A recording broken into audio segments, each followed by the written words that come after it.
Something happened on June 14, 2026 that nobody saw coming. Not during a match, not on the pitch, but it might end up being one of the most talked about moments of this entire World Cup. The president of UEFA, the most powerful football confederation on the planet, walked into the biggest tournament in football history, looked at what was unfolding, and reportedly said out loud that a significant number of matches were completely uninteresting. Those words didn't stay quiet for long. Within hours, 13 nations fired back with a joint statement that didn't hold anything back. And suddenly, right in the middle of the group stage, a war of words had broken out between European football's most powerful voice and the rest of the footballing world. So what's really happening here? And what does it tell us about the fault lines running underneath this World Cup? Let's set the scene properly, because the context matters enormously. The 2026 FIFA World Cup is the first to feature 48 teams, an increase of 16 compared to every previous edition going back to 1998. That expansion was one of the most debated decisions in modern football governance, and opponents of the proposal argued from the beginning that the number of matches would be at an unacceptable level, that the expansion would dilute the quality of play, and that the decision was driven by political rather than sporting concerns. Those debates were supposed to be settled before the tournament began. The format was voted on, approved, and locked in. 48 teams qualified. Hundreds of thousands of fans bought tickets, and billions of viewers worldwide cleared their schedules. But now, with the group stage barely underway, those old arguments have come roaring back. Only this time, they're not coming from bloggers or pundits. They're coming from the head of UEFA itself.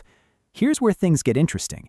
UEFA president Alexander Ceferin was reported as saying before the tournament that the expanded 48-team World Cup creates uninteresting matches, and specifically that there are a huge number of matches that are completely uninteresting.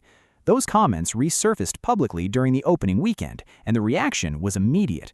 The football associations of Cape Verde, the Democratic Republic of the Congo, Curaçao, Haiti, Jordan, Uzbekistan, Algeria, Egypt, Ghana, Ivory Coast, Morocco, Senegal, South Africa, and Tunisia issued a joint statement on Sunday that they respectfully but firmly rejected Ceferin's comments.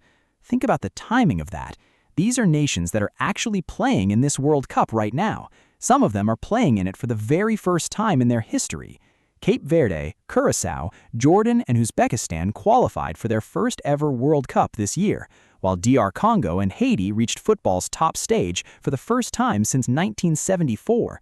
For those federations, those players, and those millions of fans, the head of European football essentially looking at their matches and calling them uninteresting isn't just a bad taste comment, it lands as something much deeper than that. The joint statement said that for their countries, there is no such thing as an unimportant World Cup match, and to suggest these matches are somehow less important is deeply disappointing and fails to recognize the efforts, sacrifices, and aspirations of players, coaches, clubs, football leaders, and supporters across the world. But that's only part of the story.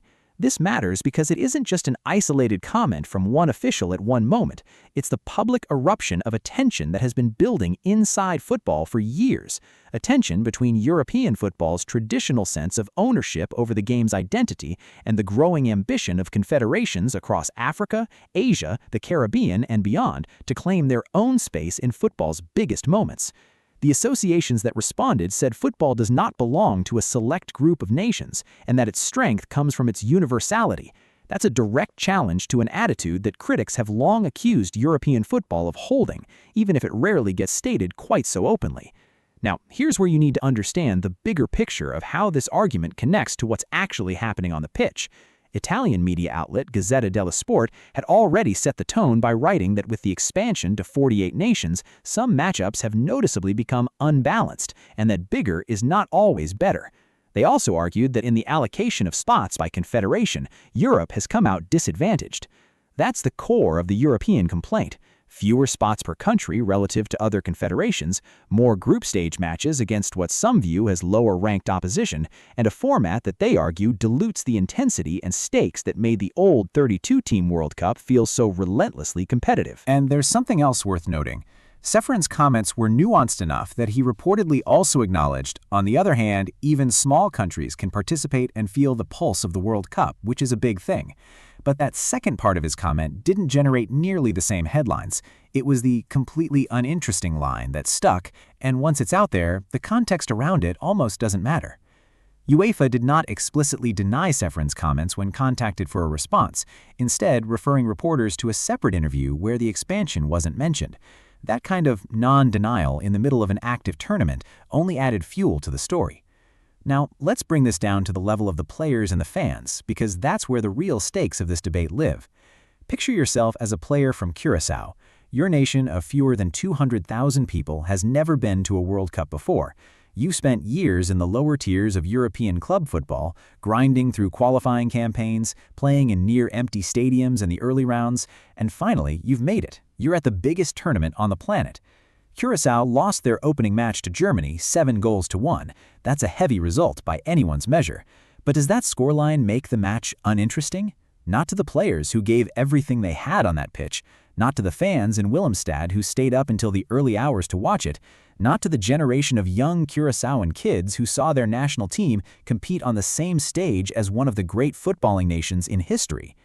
The counterargument from European football essentially asks whether those moments of individual national significance are enough to justify changing the structure of the tournament for everyone else. It's a legitimate sporting debate, but the way it's being framed by a UEFA president during an active World Cup in comments that reached global media is a different conversation entirely. The joint statement from the 13 associations concluded by saying they believe every nation that qualifies deserves respect, every team has earned its place on merit, every supporter has the right to dream, and every match carries meaning for millions of people around the world. Those aren't just words for a press release.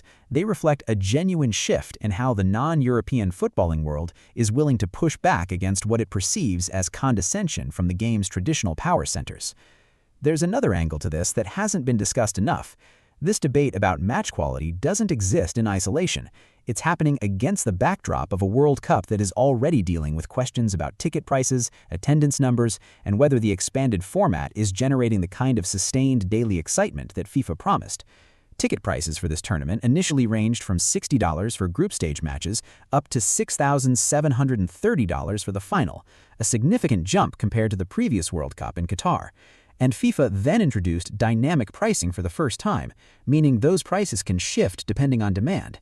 If some of those group stage tickets aren't selling because neutral fans aren't convinced every match is worth attending, that directly feeds into the argument Ceferin was making, even if he phrased it poorly.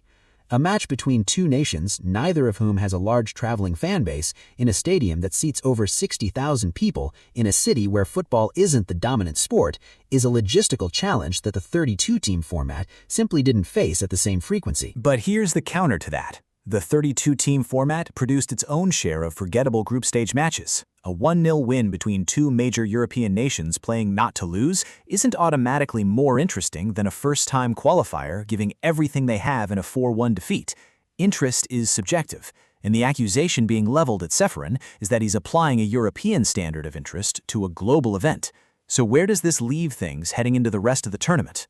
The best-case scenario is that the football itself resolves the argument better than any statement could. If the expanded group stage produces upsets, historic first wins for debut nations, and genuine drama across multiple match days, the uninteresting matches narrative fades under the weight of actual memorable moments.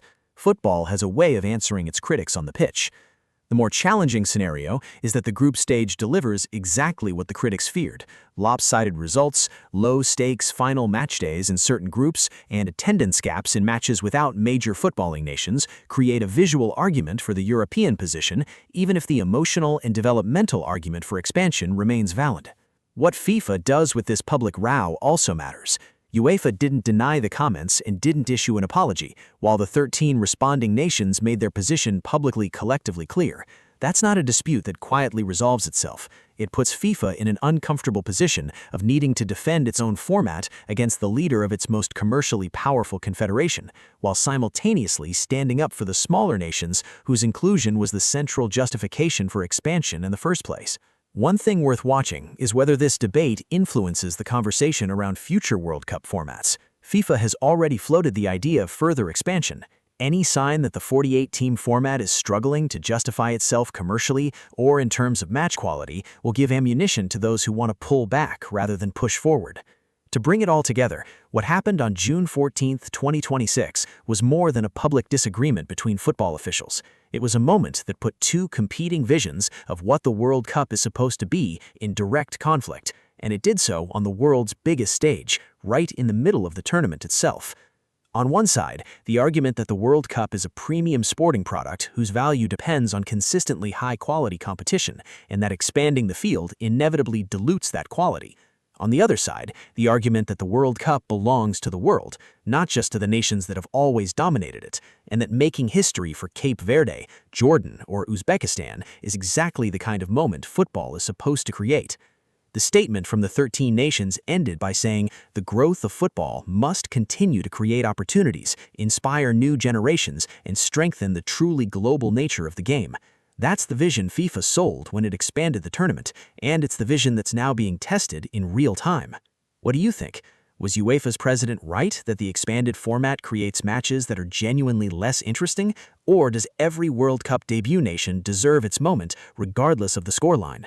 And which team at this tournament, playing in their first ever World Cup, do you think has the best chance of pulling off a genuine upset before the group stage is done? Let us know in the comments below, and if you're following this tournament closely, consider liking and subscribing for daily breakdowns as the story continues to develop.